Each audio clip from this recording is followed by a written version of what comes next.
On a Thursday evening in Jerusalem, 예루살렘에서 목요일 저녁에 예수님과 제자들은 유월절을 지키기 위해 어느 한 다락방에 모였습니다. 그 자리에 함께했던 제자들은 이 만찬이 언젠가는 최후의 만찬이라 불리게 되리라는 것을 알지 못했습니다. 그렇게 되리라는 것과 그것이 무엇을 의미하는지 알았더라면 제자들은 울었을 것입니다. 그러나 주님은 겟세마네와 골고다에서의 시련이 곧 시작되리라는 것을 너무도 잘 이해하고 계셨습니다. 세계 역사상 가장 어두운 시간이 임박했습니다. 그럼에도 불구하고 예수께서는 그들에게 이같이 말씀하셨습니다. 세상에서 너희가 환난을 당하나 담대하라. 내가 세상을 이기었노라. I have overcome the world.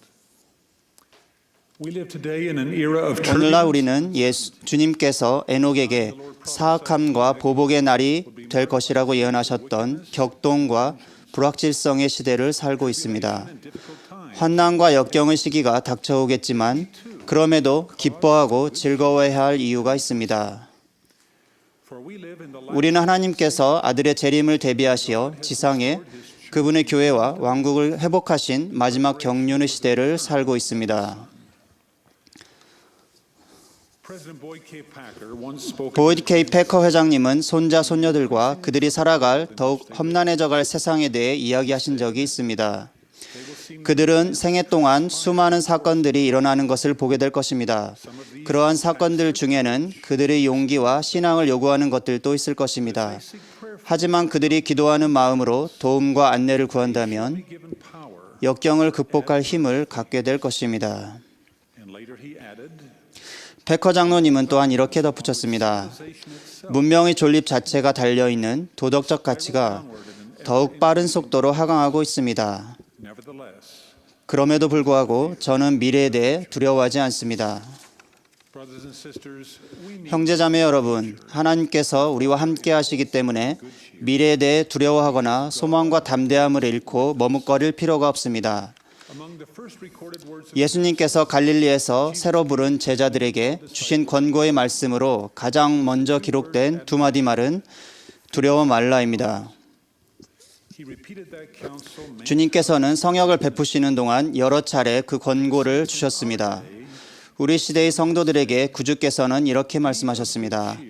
기뻐하며 두려워 말라. 이는 나 주가 너희와 함께하며 너희 곁에 서 있을 것임이니. 주님께서는 교회와 백성들 곁에 서 계실 것이며 그분께서 오실 때까지 그들을 안전하게 지켜주실 것입니다. 그분께서 다음과 같이 선포하셨기 때문에 시온과 그 스테이크에 평화가 있을 것입니다. 또 시온의 땅에 그리고 그 스테이크들에 집합하는 것이 진노가 온 땅에 섞인 것이 없이 쏟아져 내릴 때 폭풍우를 피하고 진노를 피할 방어진이 되며 피난처가 되게 하라. 교회는 회원들을 위한 안전의 방벽으로 서 있습니다. 비록 세태가 때로 매우 심각한 상태에 빠지기도 할 테지만 충실한 후기 성도들은 시온의 스테이크에서 평안을 찾을 것입니다. 주님께서는 손대지 아니하고 산에서 뜨인 돌이 굴러 나아가 드디어는 온 땅을 가득 채울 것이라고 선언하셨습니다. 어떠한 인간도 그 앞을 가로막을 힘을 갖지 못할 것입니다. 하나님께서 이 사업을 주관하시며 예수 그리스도께서 모퉁이 돌이시기 때문입니다. 니파이는 시연을 통해 후일에 하나님의 어린 양의 권능이 성도들과 주의 성약의 백성 위에 내려옴을 보았으며 그들이 영광 중에 의와 하나님의 권능으로 무장하리라는 것을 보았습니다. 개인으로나 가족으로 우리 모두는 단지 예수 그리스도 교회에 충실하고 참된 성도로 남으며 영이 우리의 안내자가 되게 한다면 하나님의 권능을 요새로 삼아 무장할 수 있습니다. 시련이 올 수도 있고 우리에게 또는 우리 주변에서 일어나는 모든 일을 이해하지 못할 수도 있습니다. 하지만 우리가 주님을 겸손하고 조용히 신뢰할 때 그분은 우리가 어떤 시련을 겪든지 힘을 주시고 인도하실 것입니다. 우리가 바라는 것이 다만 주님을 기쁘게 하는 것이라면 우리 깊은 내면에 평화가 느껴질 것입니다. 회복 초창기에 교회 회원들은 격심한 시련을 겪었습니다. 브리검 영 회장은 그 시기에 대해 이같이 말했습니다. 사방에서 당장이라도 살인과 파괴의 악행을 저지르겠다고 위협하는 폭도들에 둘러싸였을 때 저희 영은 마치 지금 제가 즐거워하고 있듯이 그저 기쁘기만 했었다는 것을 기억합니다. 전망이 아무리 흐리고 암울하게 보일지라도 복음 안에서 그 결과가 진리의 대의에 유익이 될 것이라는 것을 제가 알지 못한 적은 없었습니다.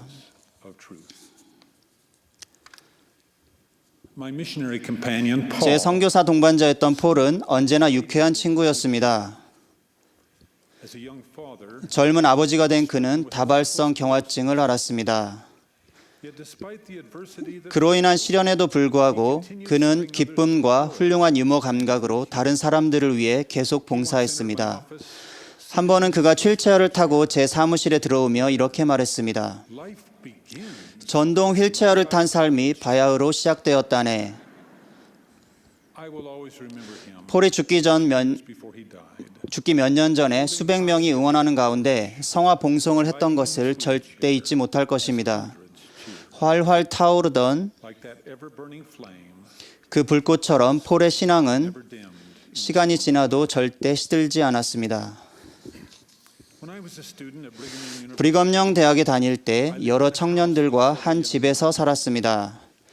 제 룸메이트 브루스는 제가 알아온 사람들 가운데 가장 낙관적인 사람이었습니다.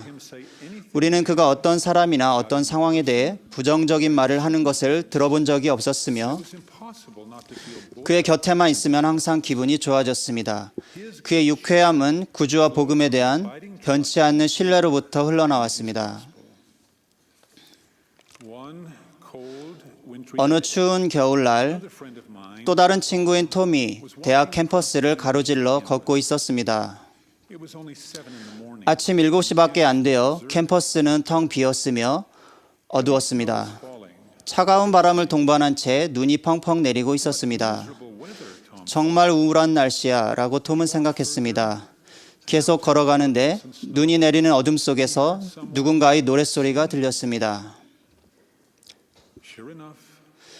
역시나 예상했듯이 휘몰아치는 눈을 헤치며 언제나 낙천적인 친구 브루스가 나타났습니다.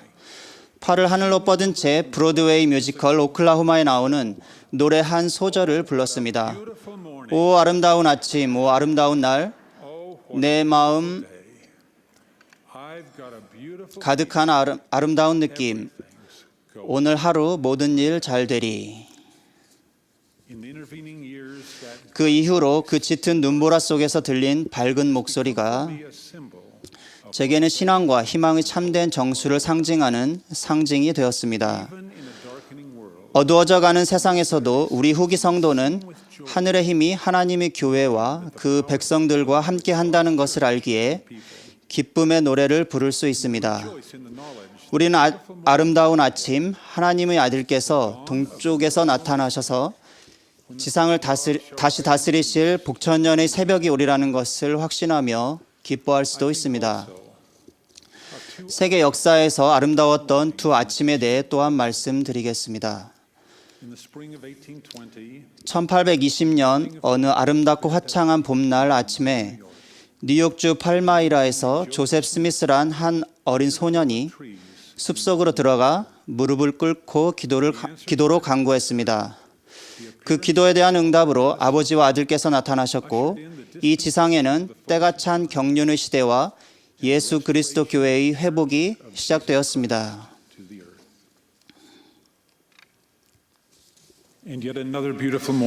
또한 거의 2000년 전 예루살렘 성 바로 밖에서 또 하나의 아름다운 아침이 밝았습니다.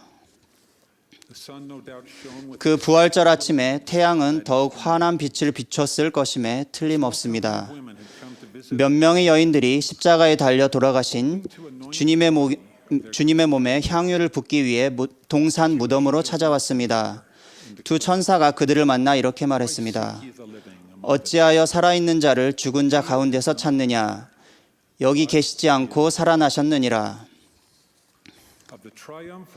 저는 예수 그리스도께서 죄와 사망을 이기셨음을 증거합니다. of the merciful plan of 영원하신 아버지의 자비로운 계획과 그분의 영원한 사랑에 대해 간증드립니다.